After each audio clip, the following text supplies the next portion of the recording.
एक राजा था, उसके कोई पुत्र नहीं था।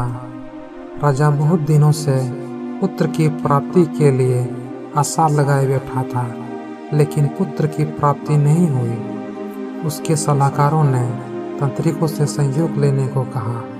तंत्रिकों की तरफ से राजा को सुझाव मिला कि यदि किसी बच्चे की बलि दे दी जाए तो राजा को पुत्र की प्राप्ति हो सकती है। राजा ने राज्य में ढिंढोरा पिटवाया कि जो अपना बच्चा बलि चढ़ाने के लिए राजा को देगा, उसे राजा की तरफ से बहुत सारा धन दिया जाएगा। एक परिवार में कई बच्चे थे, गरीबी भी बहुत थी। एक ऐसा बच्चा भी था जो ईश्वर पर आस्था रखता था तथा संतों के सत्संग में अधिक समय देता था।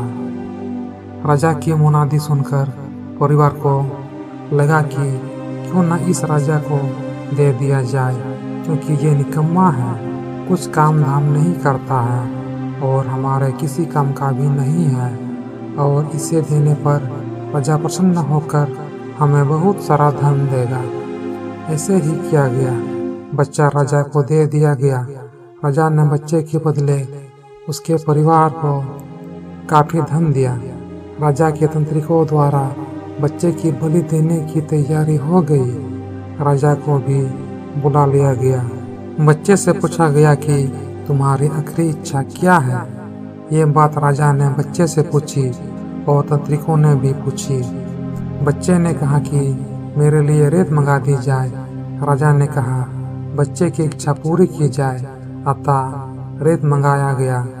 बच्चे रेत से 4 ढेर बनाए। एक एक करके बच्चे ने 3 रेत के ढेर को तोड़ दिया और चौथे के सामने हाथ जोड़कर बैठ गया, और उसने राजा से कहा कि अब जो करना है आप लोग कर लें। यह सब देखकर तंत्रिक डर गए और उन्होंने बच्चे से पूछा, पहले तुम यह बताओ कि ये तुमने क्या किया। राजा ने भी यही सवाल बच्चे से पूछा, तो बच्चे ने कहा कि पहली ढेरी मेरे माता पिता की थी, मेरी रक्षा करना उनका कर्तव्य था, परंतु उन्होंने अपने कर्तव्य का पालन न करके पैसे के लिए मुझे बेच दिया, इसलिए मैंने ये ढेरी तोड़ दी। और दूसरी ढेरी है राजन आपकी थी, क्योंकि राजा की प्रजा की रक्षा करना राजा का ही धर्म होता है, परंतु जब राजा ही मेरी बलि देना चाहा तो ये ढेरी भी मैंने तोड़ दी। और चौथी ढेरी है राजन मेरे ईश्वर की। अब सिर्फ और सिर्फ अपने ईश्वर पर ही मुझे भरोसा है, इसलिए यह एक ढेरी मैंने छोड़ दी है। बच्चे का उत्तर सुनकर राजा अंदर तक हिल गया।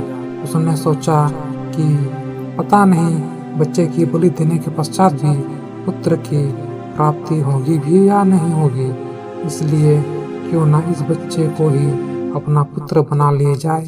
काफी सोच विचार के बाद राजा ने उस बच्चे को अपना पुत्र बना लिया और राजकुमार घोषित कर दिया गया।